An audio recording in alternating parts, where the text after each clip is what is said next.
Magandang hapon po sa inyong lahat, sa lahat po ng mga kababayan natin at sa mga kaibigan natin sa media. Ngayong araw na ito ay amin pong iaharap sa publiko si Pastor Apollo Kibuloy at ang iba pa niyang mga kasama na nasa kustodiya na po ngayon ng Philippine National Police. Pero bago po yun, gusto kong pasalamatan ang lahat ng miyembro ng Philippine National Police, magmula kay PNP Chief Romel Marbil, ang our Ground Commander, ito, walang tulong po ito, si General Torre po, no? Marami po sila, General Macapas, General Obingi, sila Colonel Hansel, sa lahat po ng pamunuan ng PNP na ilang araw na walang tulog, no? Ang daming inabot na mga demanda inabot po namin, napakaraming demanda ang inabot namin. Pero naniniwala kami sa pulis na yung intelligence, na sinasabi ng intelligence, talagang nandun si Pastor Kibuloy. And of course, gusto kong pasalamatan ang ating mahal na Pangulo, Bongbong Marcos, sa kanyang guidance.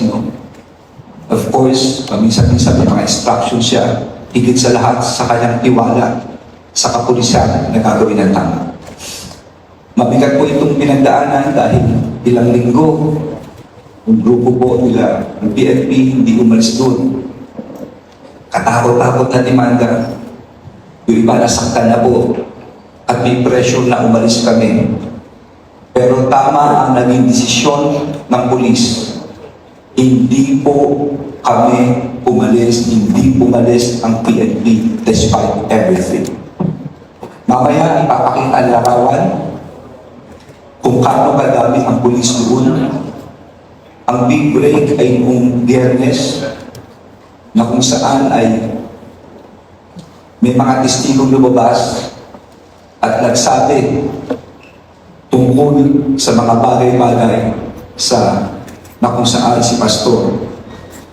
At nung Sabado pa lang, pakikita niyo sa larawan mamaya kung kano kadaming pulis ang hinanda ni General Torre for the assault doon sa lugar na yun, base nito sa intelligence report. At pagkatapos nito, ganyang kadaming tao na Sabado pa lang. Kumbaga sa pinaghahandaan mo na lahat, final assault na yan. Dahil na-pinpoint na kung nasaan na talaga siya.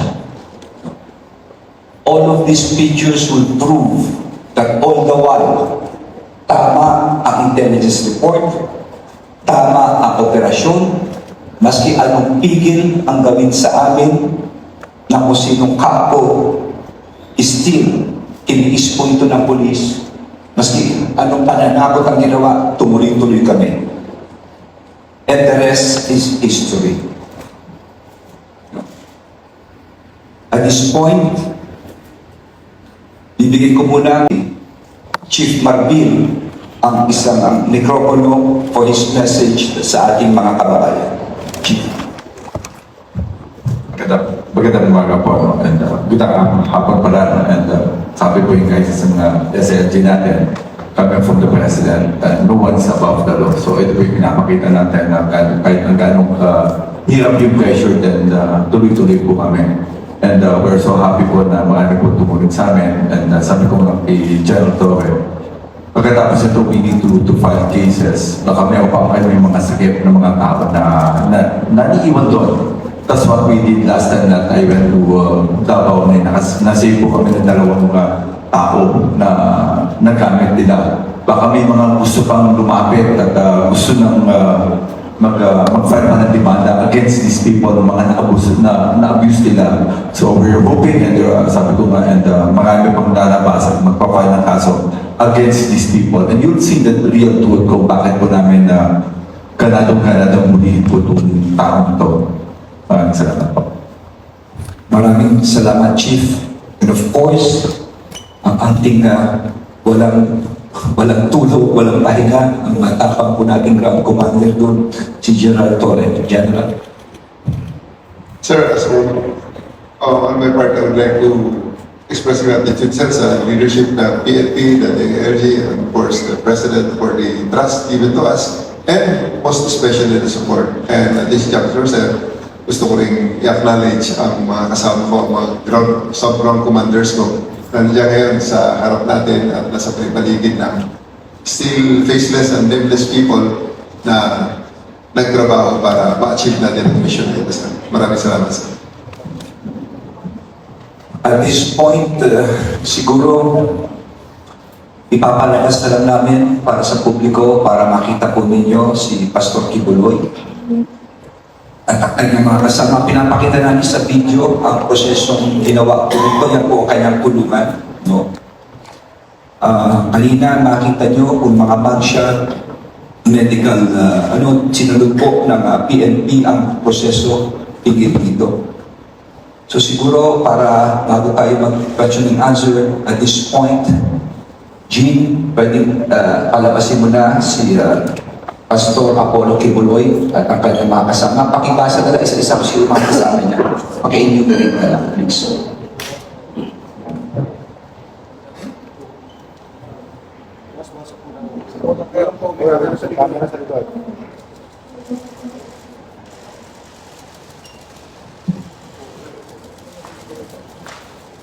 Pastor Apollo Kibuloy, Jacqueline Roy, Vicente Canada alias Nente,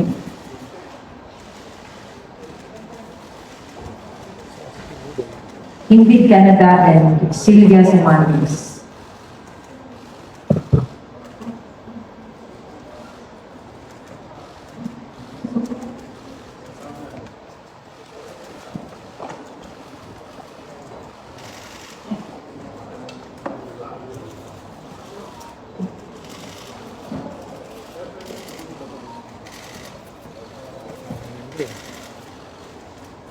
Okay, okay na po. Pakilabas na lang, Jean, please. Thank you very much.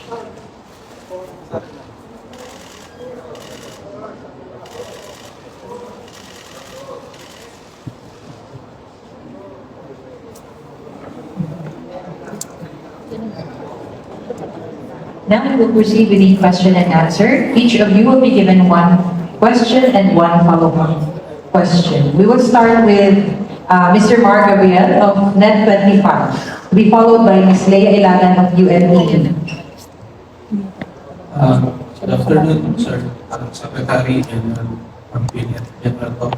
Sir, can you give us detail lang kung paano ba talaga yung nangyaring pagsubok ni Pastor? Ako, isa lang masasabi ko, kasi yung word na pagsubok, no? Nagkaroon ng konting sa nahuli at sa nasubok. Kakaroon ko lang po na nakita niyo yung litrato. Ilang araw pinagpaguran ng kapulisahan. At to commend General Torre and his group, General Marbil, nasa kote na eh, uli na eh. I mean, for me, it makes no difference kung sumuko ka man. No? Kasi yun na yun eh. Practically, napaligiran ka na eh. Siguro kung nasa ibang lugar ka, kung nasa Mindanao ka, kung nasa Visayas ka, nasa Luzon ka, yun, pwede ba sabihin mong sumuko? Pero kung nasa isang lugar ka na nakapaligiran ka na ng pulis, at doon ka rin nakuha, alos yun na yun eh. And I explained it nandito sa Philippine Star, no? na nakalagay po rito yun, no? Malinaw. So, yun po ang sa akin. To give you a detail of what actually happened, probably I could give it to General Marbil, okay, General Torre. Gusto ko nila i-detalye yung nangyari ng araw na yun. Nick, siguro, you can give the details.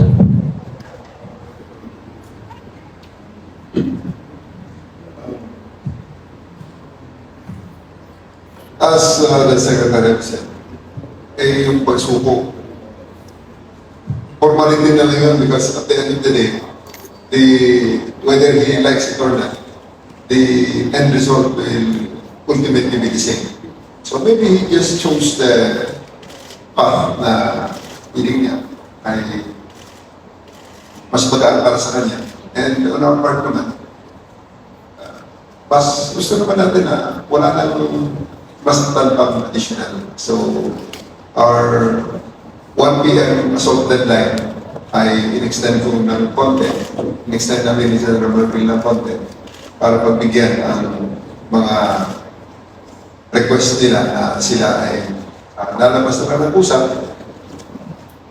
Kaya nakita naman namin na lalabas ka naman, mga kondisyon nila ay tinignan naman namin na doable. So pinagbigyan na lang para to save blood, tears, and sweat. Further blood, tears, and sweat na napakarami na for the past 2 weeks na talagang hindi naman natin makakabisat. So, ang ending na lang namin is, sige, gusto nyo sumakay sa aeroplano, masasakay namin kayo sa isang government plane papunta Manila. So, that's what happened. Because kung hindi nila ginawa yun, ganun din. Sasakay din sila, baka not in that manner na sasakay sa plane. But they really have no options whatsoever. Noong time na binigay na ng gobyerno, na binigyan na kami ng consigna ni General Marfil at ni General ni SIRG na tapusin na ang standoff, because I usually see it as a standoff. Kasi alam na namin kung nasan siya eh. Alam na rin nandiyan kami. So naglulungkwa na lang tayo dyan sa mga searchers na yan. Pinagbibigyan namin until na makita nyo sa Senate hearing, mapresenta sa publiko para hindi na magbago ang narrative if ever na may mangyari. So na-realize nila siguro na since the public already knows what is the real narrative inside, na ang mga polis para makapasok doon sa kanyang hideout ay kinakapapan pa.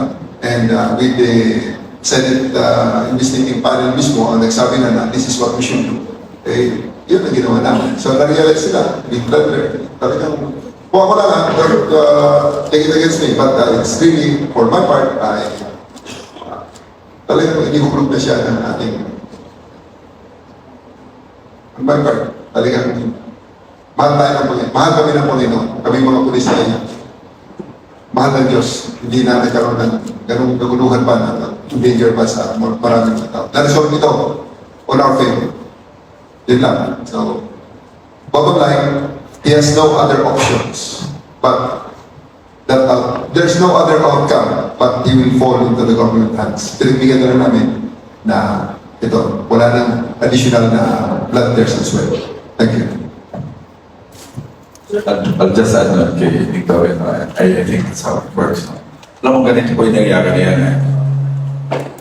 Ang nangyari po, maraming times sa kami, it's a deception game kasi 80% when we started yung yung intelligence na paano papasukin, paano gagawin, that's on August 24. Alam na namin nandun. Meron kami, ang laki ng possibilities, about 80 to 90% because yung intelligence mo dito, we were monitoring. Then when we entered the August 24, of course, nandito yan. Yung unang lugar na dapat puntahan, wala. So, ang amin. So, tuloy-tuloy pa ngayon, but we can see na niloko kami. Ang nangyayari doon sa loob, hindi kami pinapayagan.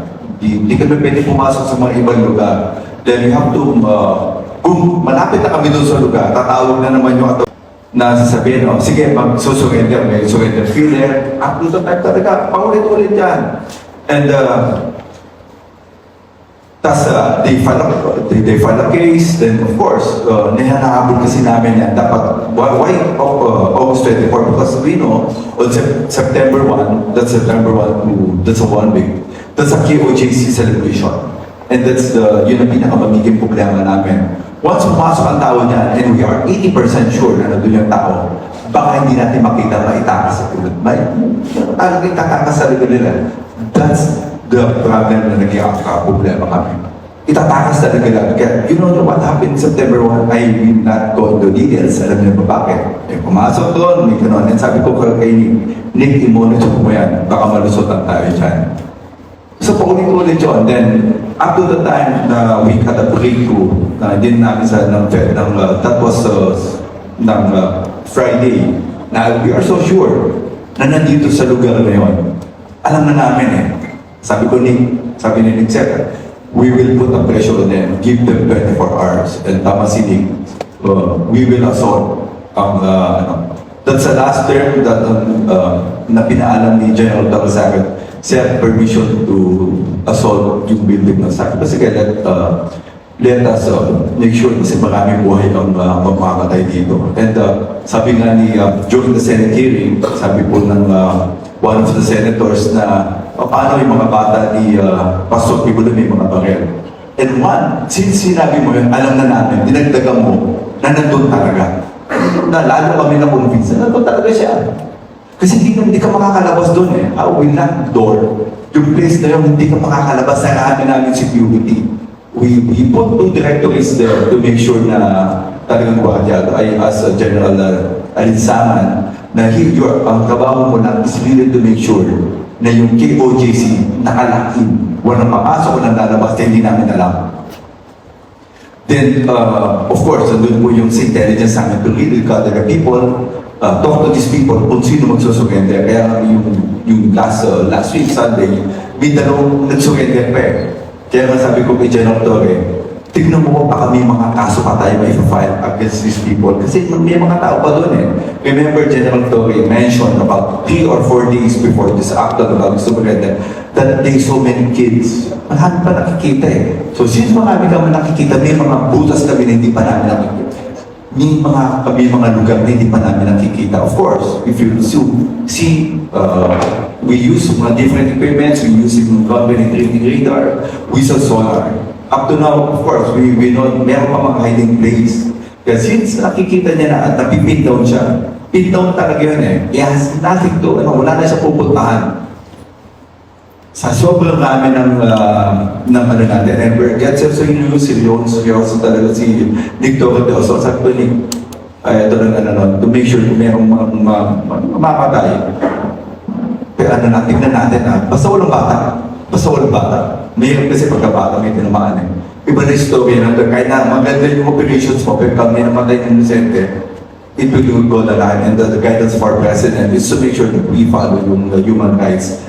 Yun yung kailangan namin. So sabi ko, we have to inform yung talagang itong guidance ng Presidente natin, human rights, preserve human life natin. So yun po, ito po yung katotohanan. It's a game of deception. It took us about 16 days, but at the end of the day, with of course yung guidance sa SL, you have to inform SALG. Yung sabi nung namin sa SALG, talaga it's a really good, it's a really pressure sa atin na talagang, make or break it. But we're so sure. Sabi ko nga, before we enter that, we are 80% nandun talaga siya. 80% from the time that we monitor ng June, from the time when we started there, yung June 10, alam na namin to. And there's no movement, pinag-aaralan po ng intelligence sa atin. What makes us harder is yung buhay na talaga ng tao. What will happen pag kami tinamaan? So, eto na po. And we're so happy talagang ang galing po ng Philippine National. Of course, the President's well informed kung ano po yung nangyayari. And ang kaisan talaga na to make sure talaga na ma-implement to. Walang above the law. Yun ang po yung gusto natin. So, yun po. Maraming salamat po. Chief, hindi totoo yung version nila na parang galing outside si Pastor na sumubok sa loob. Ako,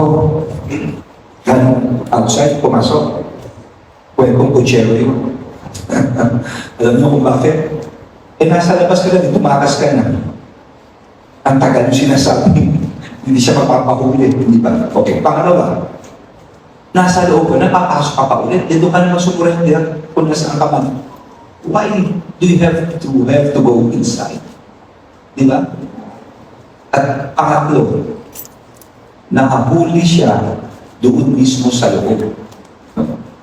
Ano yung isang PNP na kasama natin, si ating PNP ito, pinasok siya doon at nung palabas, sila, pinatabi na lang namin yung mga pulis so that they could get out. Okay, yun ang nangyari. It was the PNP, doon siya sumuko. So, these kind of things are, they're just laying the basis that he surrendered that. But it's, sabi ko nga, kwentong kutsero ito. Huwag tayo maniwala dyan. At ito lang ang babala ko. With all of these things na nangyari, I'm sure someone should be guilty of obstruction of justice or harboring, concealing, someone who is wanted by law. to this warrant. And let me remind you of PD 1839, no, obstruction of justice. Ang sinasabi, any person who knowingly, willfully obstructs, impedes, or frustrates or delays the apprehension of suspects and the investigation and prosecution of criminal. And of course, that receive, ito harboring, concealing, facilitating the escape of any person he knows or has reasonable ground to believe or suspect has committed any offense under existing penal laws. And letter I, giving of false or fabricated information to mislead or prevent the law enforcement agencies from apprehending offender or from protecting the life or property of the victim, or fabricating information for the data gathered in confidence by investigator. So, I'm sure maraming papasok dito. Bakit? Sabi nga, Chief, maraming pananim lang na ginawa. Pangalawa, ang publiko mismo, ang testigo rito, kung paano ilang beses kayo pinigilan. Si General Torre, no? Marami. So, I think, babalik rin ko kayo ng tanong. Huwag na natin pag-usapan itong surrender thing na ito because I know all the while na sinasabi lang galing sa labas na pasok, kalokohan ko niya o kayo maniwala niya. Isa lang ang dapat nila sagutan. Kung ganun pala kabilis na isusurrender daw nila si Pastor Kibuloy, ibig sabihin, all the while, alam nila ni si Pastor Kibuloy ang pinagtatagunan niya. We should investigate this and those guilty should be sued accordingly. Dapat po maaliman sila. Thank you very much, sir. We will now proceed with Ms. Lea Ilagan of UNTV to be followed by Ms. Third Ann Alonzo of Sunstar. Good afternoon, sirs. Sir, hindi lang yung mga miyembro at yung mga supporter ni Pastor ang humarang sa inyo sa mga pulis sa pagsaserve ng warrant, kahit hindi na pa. Meron ba kayong mga kakasuhan doon? At meron bang kilalang personalidad na kakasuhan ng PNP?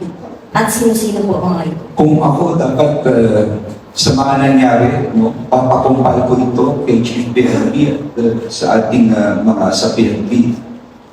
Para tingnan nila. Kasi tingnan nyo naman, what if balik rin natin ang kwento? Ngayon, masaya tayo rito. Masaya tayo. What if baliktad? What if hindi namin nakita si Pastor Kibuloy? Malamang, people will be calling for my resignation.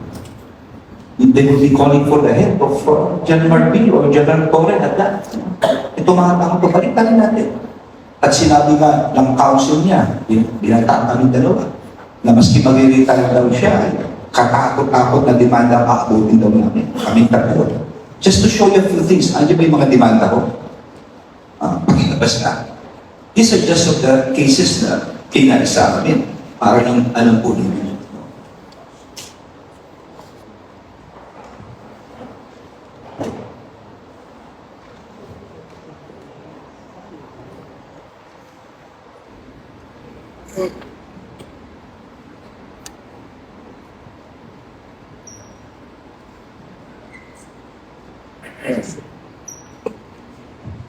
Okay.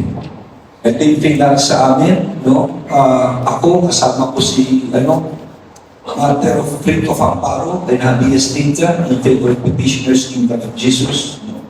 Unang kaso po yan against Benjamin Avalos as JLG, sabihin na et al. And others, General Marbil, General Torre, marami po kami mga defendant dyan. Final po ito sa Davao. Pangalawa, next. Okay, Sonia Advincula against Benjamin Avalos Jr., Romel Marbil, Martinez, Oliver Lee, etc. No? Violations of Domasan, interruption of religious worship, offending religious feeling, grave threats, no? Napakadami po nito. Nakadyan rin. Next. Rodrigo Roa Duterte versus Secretary Avalos, Marbil, Martinez, etc. Office of the Prosecutor City of Davao for malicious mischief. First count. Next. Rodrigo versus Avalos Jr., Marbil, etc. Second count. Next. Okay. Hindi ba ito? Yung threat na ang dami talaga. So, i-request natin, bakit baliktad na nangyari? Di ba? So, ako naman, since tapos na po ito, okay na, let's just move on, may proseso tayo gano'n, but sa akin lang is, let's learn from the lessons of the past. Sana wag naman maulit. Let it also serve as a lesson to everyone na hindi kayo pwede mag-obstruct na justisya. Hindi na tama yun. Dahil hindi biro ang pinagdaanan ng kapulisyahan dito. No? So, titignan po namin kung talaga may nakakaalam kung saan siya nagtatago at kung alam nila kung saan siya nagtatago, ang mga taong ko'y dapat lamang itimanda. No? Paimbestigahan po yan nila for obstruction of justice. Sir, kanina nabanggit na may mga kondisyones si Pastor sa kanyang pagsupok. Bukod po dun sa pagsakay sa eroplano, ano pa po ang mga hiniling niya na kondisyon?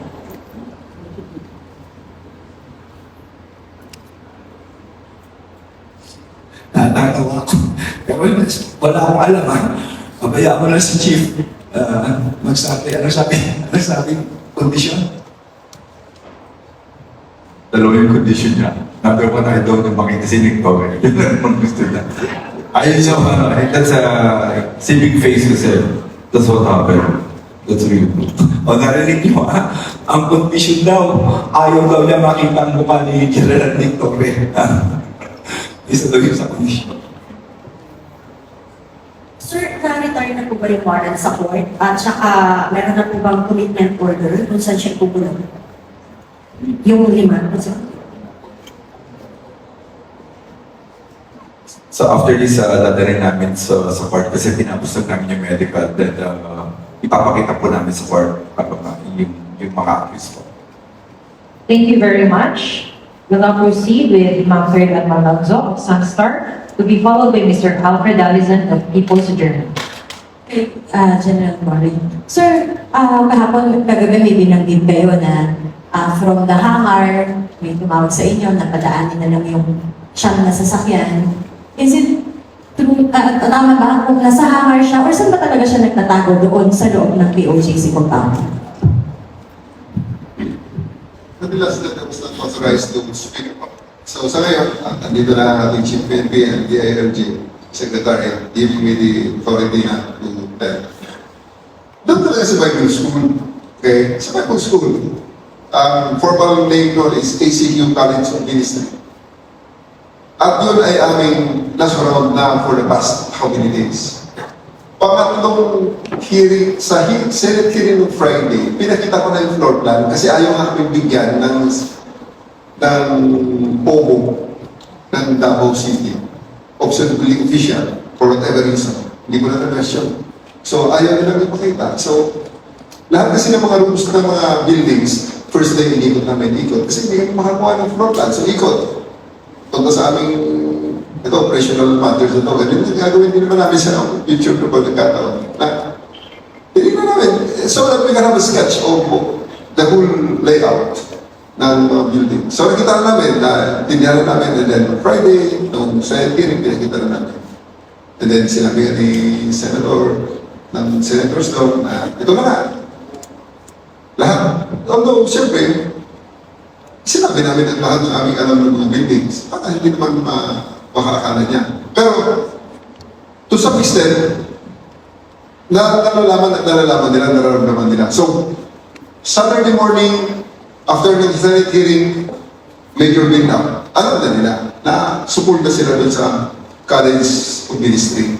So, pinaligiran namin at siniguro namin wala makalabas. Dapat ang assault is 1 o'clock noong Saturday. But dinifer namin in deference to the bar. May klase kasi may bar ops kasi ang JMC. Sige sir, pagbigyan kita. Sabi ka. Next morning, sabi ko, nakita na nila, nagtatanong bakit ang dami police. O, ito na. Meron kaming naka-recording. Narinig nila yun. Mga taga-POJC, hahanapin namin si Pastor Kibuloy our way. Because for 2 weeks, it's always your way.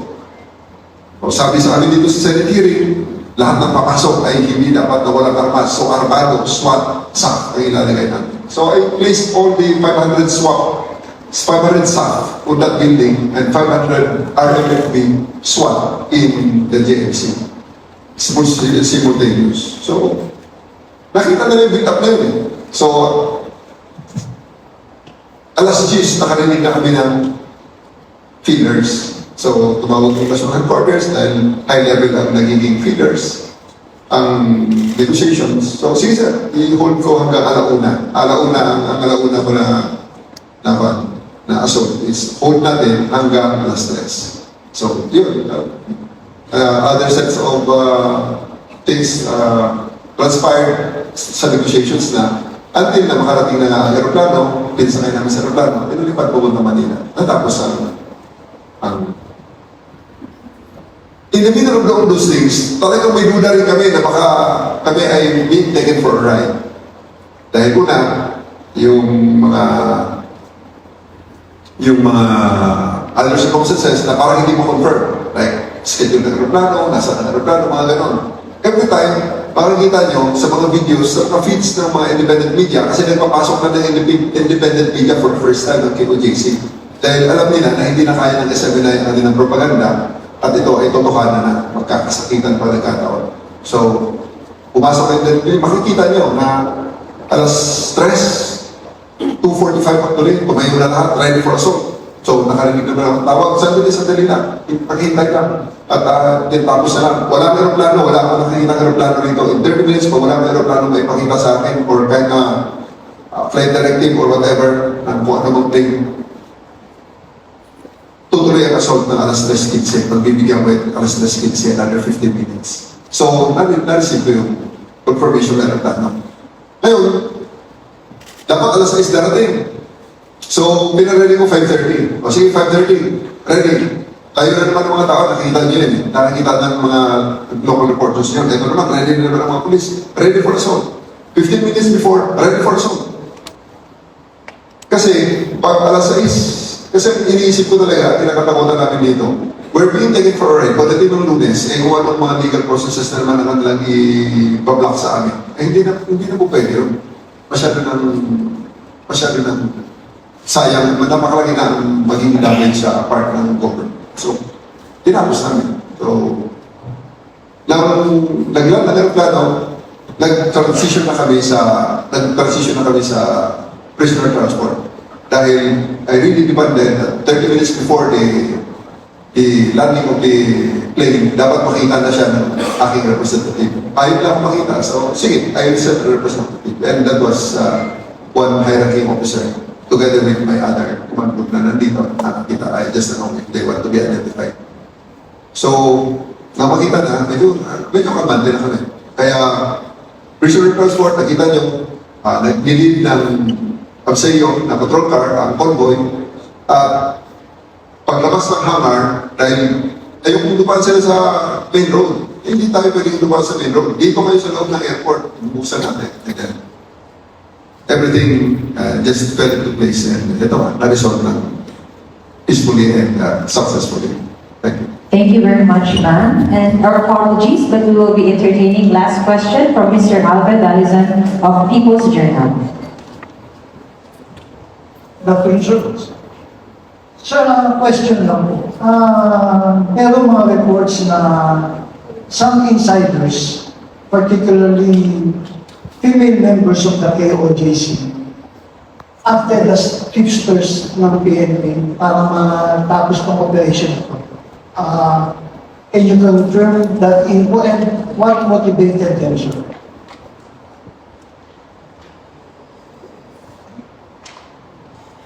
Ay yung tipster, mga din naman kami sa intelligence, we don't want to mention. Tuloy-tuloy po yung intelligence namin. Yung tipster naman talaga, lahat magbibigay. May tama o may mali. Kaya nga, naghahanap kami talaga. But of course, someone yung Friday talaga, yung nakuha po ng mga tao natin, talagang tama yung sabi nyo, maybe na-discarded na sa belief niya kay Pastor Tibuloy. So, he wants to tell na yung kung saan nyo nagkapat. Sabi nga ni General Torre, alam naman namin yung lugar, hindi lang kami kumbaga hindi kami 100%. Kasi dito kasi, ang gusto namin, yung may kanasol, 100%. It was live or distraction, no? O kung hindi mo makuha yan at malaki problema, talagang blunder sa PNP yan. Kung may nakatulong pa sa amin, that's really good. That's on Friday, may at least na-reinforce po yung belief namin na nandun talaga yung tao. And everyday po kasi, sabi ko nga kay General Torre, we map up lahat na pinupuntahan namin, lahat ng inaano namin. Yung lahat na papasok, lahat na lalabas, we check all the CCTVs every day. Umaga, hapon, matakasan kami. Kasi kami pumapasok may event kasi sila doon. Remember, may pumasok pa doon na mayroong inquiry. That's really a big target sa PNP.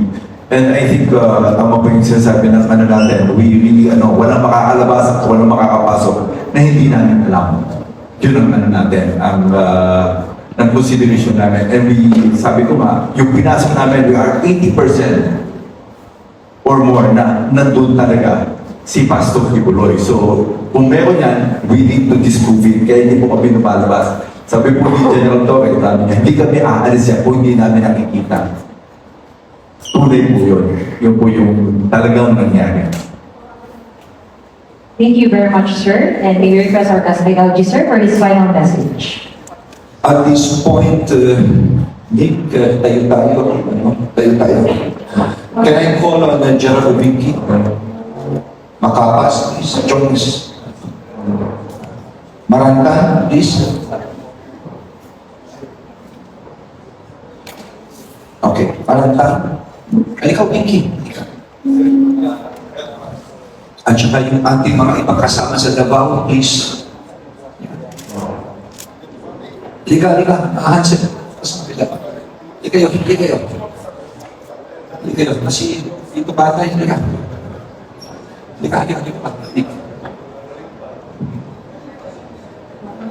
Okay. Ladies and gentlemen, sa ating mga kababayan, sa pamumuno po ng ating Chief PNP, si General Marfil, sa Ground Commander, si Victoria, of course, Davao, City, si Ansel, of course, si General Obinki, ang director rin po, si Balingban, si Lito Patay, Bartolome, and Subunon. Sino ka? Halika kayo. Eric Bermudez, si Palo, join us. I've been through several Chief PNP at sa aking libro, in my stint as a Secretary of the Interior, the best PNP that we had is Chief Romel Marbil, GRG. At every taon ko, isa sa pinaka-matapang na nakita ko sa buong buhay ko, hindi sumusuko ito, dire-diretso po ito, may royal blood yata itong si Nick Torre. My dear friends, this is the PNP at your finest, sabi nga ng ating Pangulo, at pinagmamalaki po ang Philippine National Police na handa magsilbi sa publiko. Sabi nga ni Chief, no one is above the law. Andiyan ang Philippine National Police para pagsilbihan kayo. Mabuhay ang PNP. Once again, thank you very much for si Abalos Jr., the Secretary of the Department of the Interior and Local Government. Ladies and gentlemen, that concludes our press briefing with our Secretary, Attorney Benhor C. Abalos Jr., our Chief PNP Police General Robel Francisco Marbil, and our Regional Director of PRO 11, Police Brigadier General Nicolas Torre III. Once again, good afternoon and may God bless us all.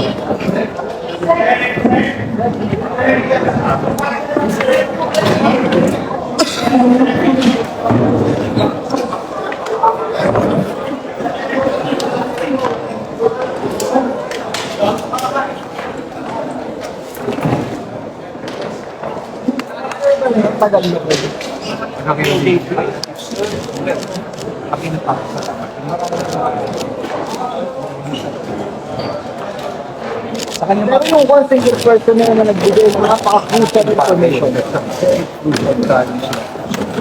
Sir, anong update dun sa custody? Sir, regarding dun sa pinala case ni former President Duterte, sir, sa inyo, may issues ni